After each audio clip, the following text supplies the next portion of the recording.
पार्वती नंदन पर नागराज वासुकी के विष का प्रभाव समाप्त होते ही वे उन्हें भी कर देते हैं धराशायी। उधर माता पुत्र पर आने वाले संकट से होती है अनभिज्ञ। इधर अब पार्वती पुत्र के समक्ष आ जाते हैं मृत्यु के देवता यमराज। अब आगे।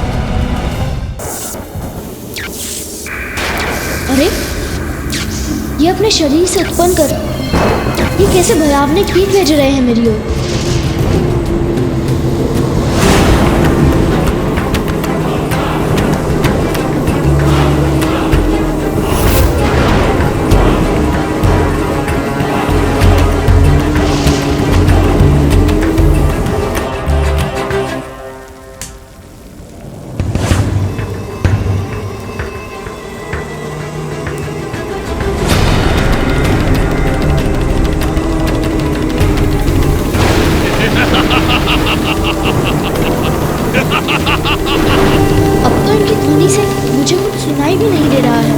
चारों ओर से घेर क्यों लिया इन्होंने? ये क्या हो रहा है? इसे अभी रोकती हूँ।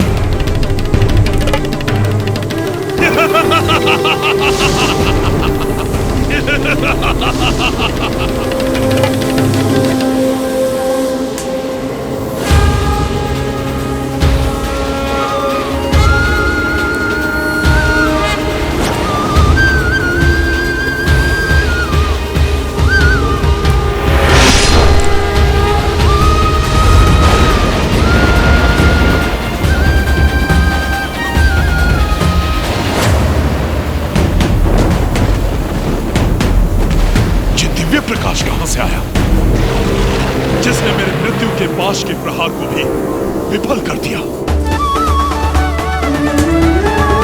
ये जो भी था स्वतः दूर भी हो गया।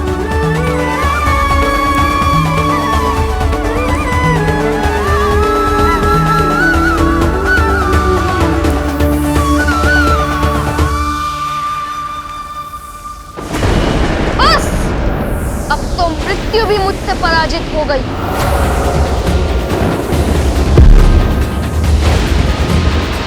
आपने क्या सोचा था कि आप इस भयंकर धनुष पर आरूढ़ रहेंगे? यूं ही कुछ कीट मेरे ओर भेजकर मेरे प्राण हर लेंगे? मेरी मां की शक्ति से रक्षित हूं मैं। कोई मुझे पराजित नहीं कर सकता। मृत्यु तो तुम्हारी अवश्य होगी और अभी होगी।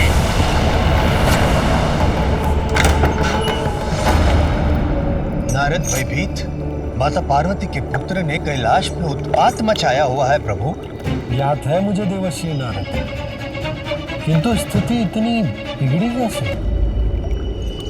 क्या कहूं नारायण, ये सब कुछ शनिदेव के कारण हुआ है। उन्होंने डाली बालक पे दृष्टि और हिला डाली सारी सृष्टि। उसी कारण बालक की उद्दंडता इतनी बढ़ गई कि समस्त देवताओं के लिए संकट उत्पन्न कर रहा है प्रभु। किंतु देवर्षि, जो शनिदेव कहीं जाते ही नहीं, वो कैलाश गए ही क्यों? उसकी प्रेरणा उन्होंने कहां से प्राप्त की? समस्त देवलोक आनंद पा रहा है उसे देखकर, केवल आप ही वंचित रह गए उसे ना देखकर। बताइए देवर्षि, आप मौन क्यों खड़े? क्योंकि यदि उनके पुत्र का कुछ भी हित हुआ तो देवी पार्वती का क्रोध अपने चरम पर होगा और तब स्वयं भोलेनाथ के लिए भी उसे रोकना अत्यंत कठिन होगा। और यदि उन्होंने आपको अपना दोषी पाया तो आप उनके भयंकर दंड के भागी बनेंगे।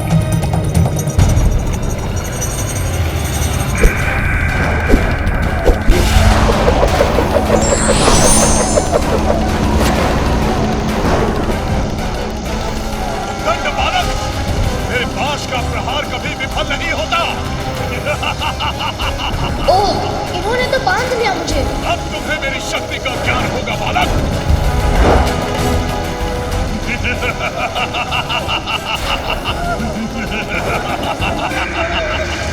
श्रेष्ठ बालक, अब मैं तुम्हें नर्क ले जाकर दंडित करूंगा।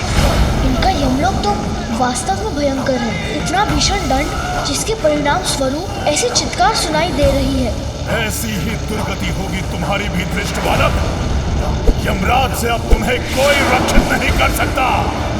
नर्क लोक की असहनीय पीड़ा ही अब तुम्हारी नियति होगी। अरे ये क्या हो रहा है? ये तो मुझे अपने भीतर खींच रहा है।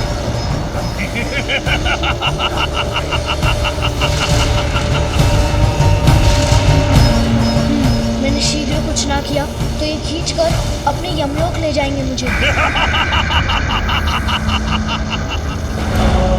इनके पास में बंधा रहकर वाष्प बनकर उड़ जाऊंगा। कितना भयंकर दृश्य है ये बालक यमराज का दंड कैसे सहेगा?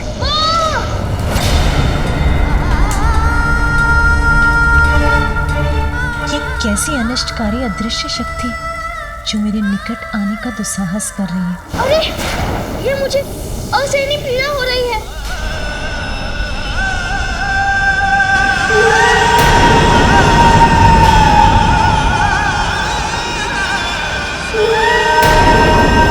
ये कौन सी शक्ति है जो इस आकृति के रूप में यहाँ उत्पन्न हो रही है? क्या इसे अपने विनाश का भय नहीं है?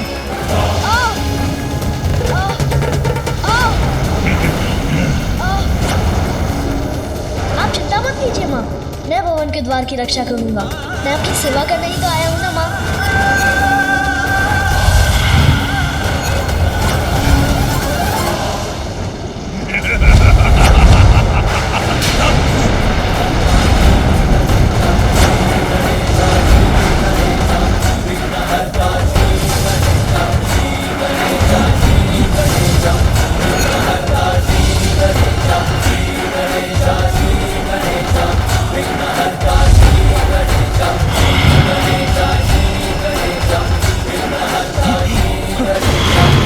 मैं यमराज के यमलोक को भी नष्ट कर दूंगा।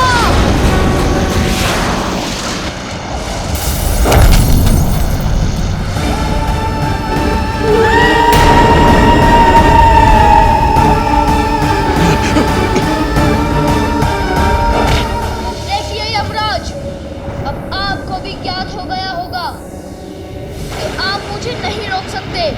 मेरी पाश से मुक्त कैसे हुआ ये? अच्छा हुआ ये आकृति अपने आप ही मिट गई। मिटा दूंगा माँ के आदेश के पालन में आए प्रत्येक अवरोध को। यमराज, मैं आपको आपके इस महिष से बांध दूंगा।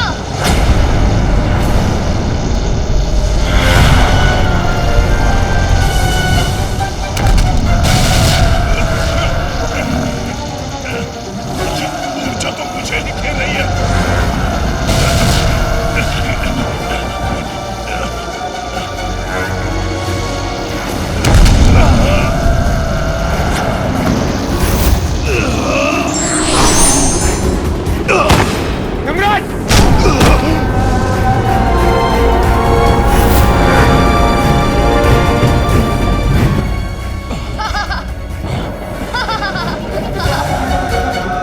ये कैसे संभव है? मैं यमराज हूँ, आत्माओं को बंधन में बांधता हूँ, और इस बालक ने तो मुझे पराजित कर दिया। यमराज को भी पराजित करने वाले असाधारण बालक से हमारी रक्षा कौन कर सकता है? अब इससे मुक्त होने का कोई और उपाय सोचना ही होगा। इस समस्या का एक ही समाधान है सूर्यदेव। भोलेनाथ अपने ध्यान में मेरी नहीं, इसलिए हमें श्रीहरि विष्णु से गुहार लगानी होगी। हे विष्णुदेव, हे ब्रह्मदेव, हमारी रक्षा कीजिए। ये बालक हम देवताओं की प्रतिष्ठा को धूल दुष्कृत कर रहा है। हमारी रक्षा कीजिए प्रभु। विष्णु, हमारी सहायता कीजिए प्रभु। शान्ताकारं भुजगशयनं पद्मनाभं सुरेशं विश्वाकारं गगनसदृशं मेघवर्णं शुभांगं लक्ष्मीकान्तं कमलनयनं प्रणाम विष्णुदेव। योगिर्ध्यानगम्यं अब तो आपको ही कुछ करना होगा, विष्णुं अन्यथा भवभयहरं प्रलय हो जाएगी। सर्वलोकैकनाथं। महादेव तो ध्यान में मग्न हैं। आपको उनका ध्यान भंग किए बिना ही संसार को इस संकट से उबारना होगा। उचित है ब्रह्मदेव, मैं इस बालक को समझाने का प्रयास करूंगा। उसे महादेव का उचित परिचय देकर इस अनर्थकारी युद्ध को रोक दूंगा। मैं भी आपके साथ चलता हूँ विष्णुदेव। तो हमें और विलंब नहीं करना चाहिए। चलिए प्रभु।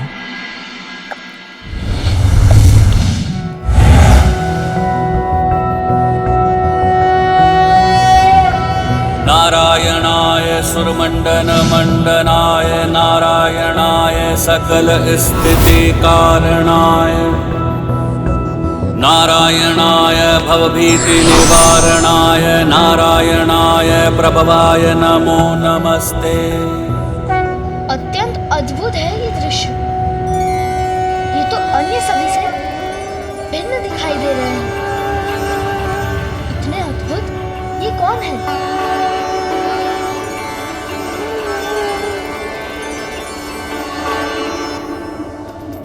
मुझे एक ऐसी संतान का वरदान दीजिए जो ब्रह्मदेव की तरह ज्ञानी हो, आप ही की तरह तेजस्वी और निपुण, और मेरे स्वामी शिव शंकर के समान निर्मल और स्नेही। और ये श्वेत पक्षी पर ये 4 रूप वाले कौन हैं? ये दोनों क्या करने आए हैं यहाँ?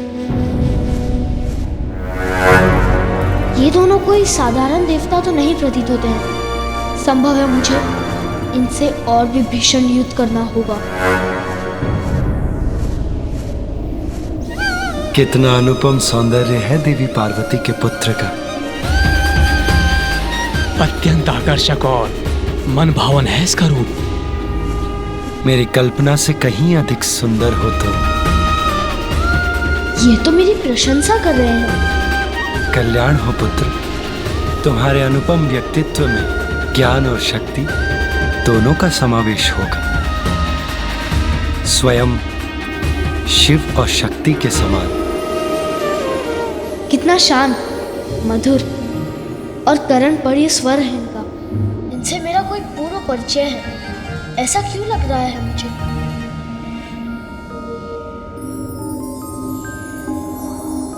किंतु मुझे सचेत रहना होगा। कहीं ये भी मुझे बहलाकर भीतर जाने का प्रयास तो नहीं कर रहे हैं। कितना अच्छा होता यदि तुम अपना अहंकार त्याग कर स्वयं को पहचान पाते, ये जान पाते कि महादेव कौन है जिन्हें तुम रोक रहे हो। अच्छा, अब समझा कि आप मुझे इतने आशीष क्यों दे रहे थे। बालक समझकर मुझे अपनी प्रशंसा से बहलाने का प्रयास कर रहे हैं।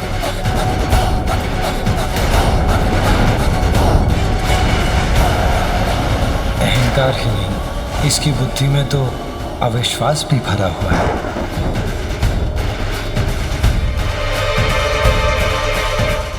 बालक, जो तुम कर रहे हो उसका कोई ना कोई कारण तो तुम्हारे पास अवश्य होगा, किंतु महादेव को भीतर जाने से रोकना उचित नहीं है। उन्हें जाने दो। बस बस बस।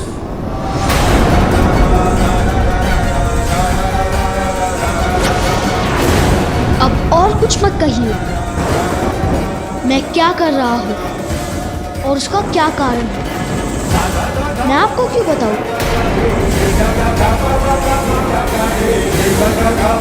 और वो कौन है, भीतर क्यों जाना चाहते हैं, ये मुझे कुछ नहीं सुना। इतना हठ उचित नहीं है पुत्र। हम तुमसे बड़े हैं, हमारा कहा मानना तुम्हारा कर्तव्य है। पुत्र, तुम्हारे शुभ चिंतक हैं हम, इसीलिए तुम्हें समझाने का प्रयास कर रहे हैं। व्यक्ति का हट उसके विनय को हर लेता है, और जहां विनय नहीं वहां विनाश अवश्य होता है। इसलिए अपना हट त्याग दो, अन्यथा उसका अवश्य ही कोई भारी दुष्परिणाम होगा। हम तुम्हारा हित चाहते हैं, तुम्हें कोई हानि नहीं पहुंचाना चाहते। अच्छा, सच? आप मुझे हानि नहीं पहुंचाना चाहते? तो फिर ये और इनके पशु क्या मुझसे मनोरंजन के लिए युद्ध कर रहे थे? नहीं पुत्र, युद्ध से कहाँ किसी का हित होता है।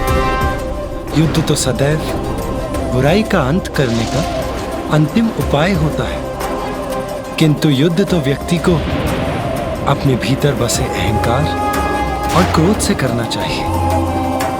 यदि सभी ऐसा करें तो युद्ध स्वतः ही टल जाएगा। और यदि तुम भी अपनी बातों से मुझे भ्रमित मत कीजिए।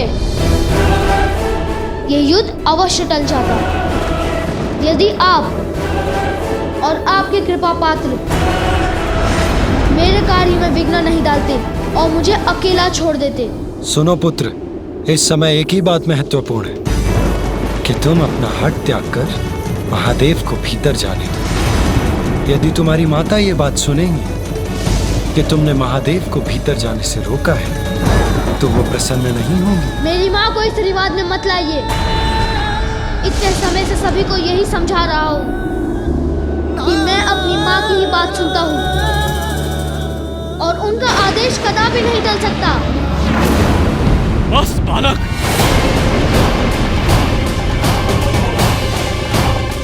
ब्रह्मदेव शांत हो जाइए। मुझे विश्वास है कि हम इस बालक को उचित आचरण पर लाने में अवश्य सफल होंगे। सफल होंगे? किंतु कैसे श्री हरि विष्णुदेव? ब्रह्मदेव, विष्णुदेव, कौन है आप? मैं नहीं जानता। बहुत सुन चुका। कितनी बार एक ही बात दोहरानी होगी? कदाचित आप ऐसे नहीं जाने वाले। मुझे ये उचित पाठ पढ़ाकर आपको भी लौटाना होगा।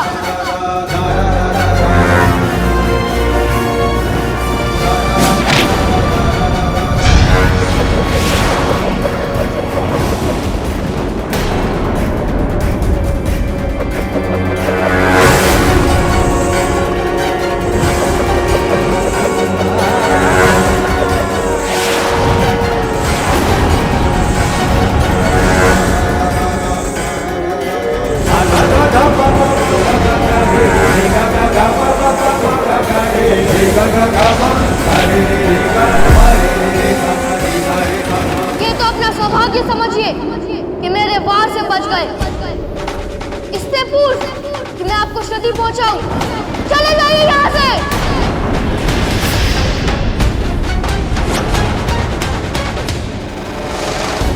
रुक जाओ बालक, हमसे व्यर्थ संघर्ष मत करो। मुझे जो करना है वो मैं करके ही रहूंगा।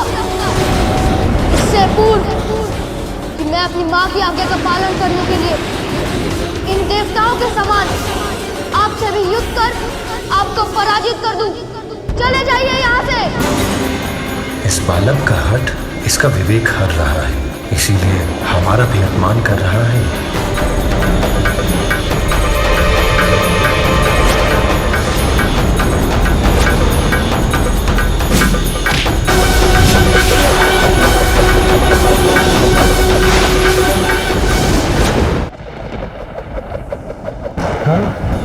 आप जो भी करें उससे इस बालक को तनिक भी क्षति नहीं पहुंचनी चाहिए।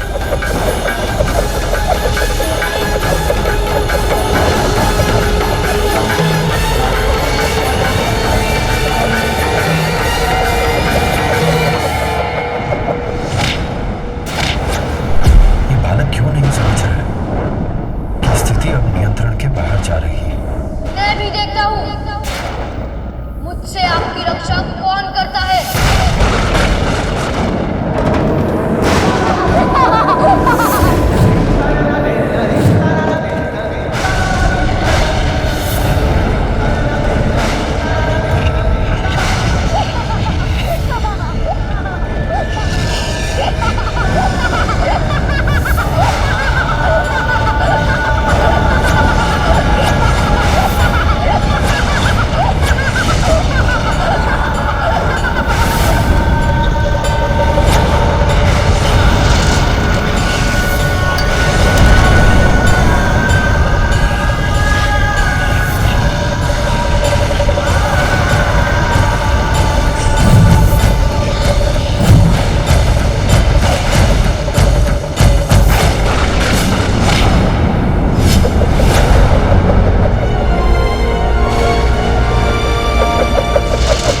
क्या किया इस बालक ने? अपने दंड से मुझ पर ही वार कर दिया।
लेकर मुझे भयभीत करना चाहते हैं ये, किंतु उसमें सफल नहीं होंगे।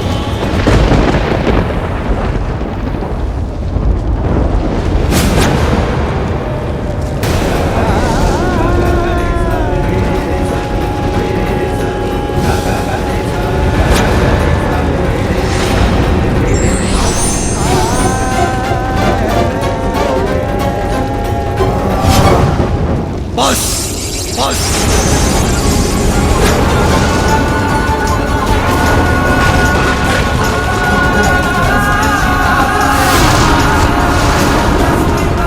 अब तुम्हारी उद्दंडता की अति हो चुकी है।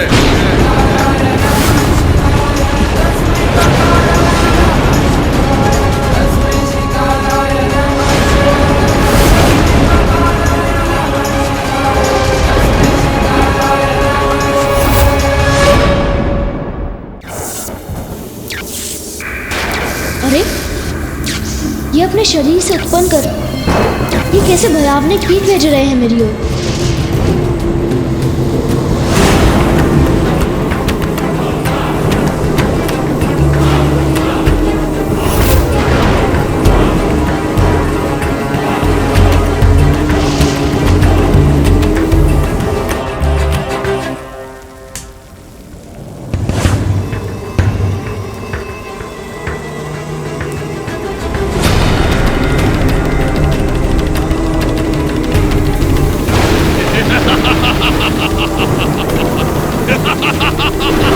अब तो इनकी ध्वनि से मुझे कुछ सुनाई भी नहीं दे रहा है। मुझे चारों ओर से घेर क्यों लिया इन्होंने। ये क्या हो रहा है? इसे अभी रोकती हूँ।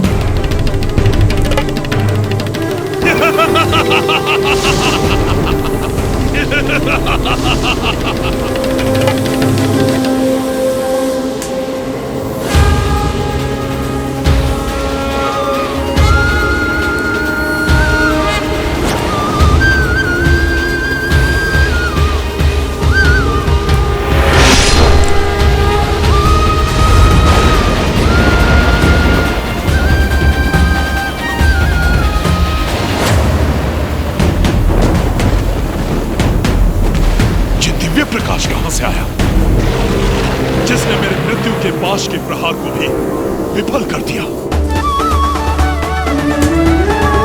ये जो भी था स्वतः दूर भी हो गया।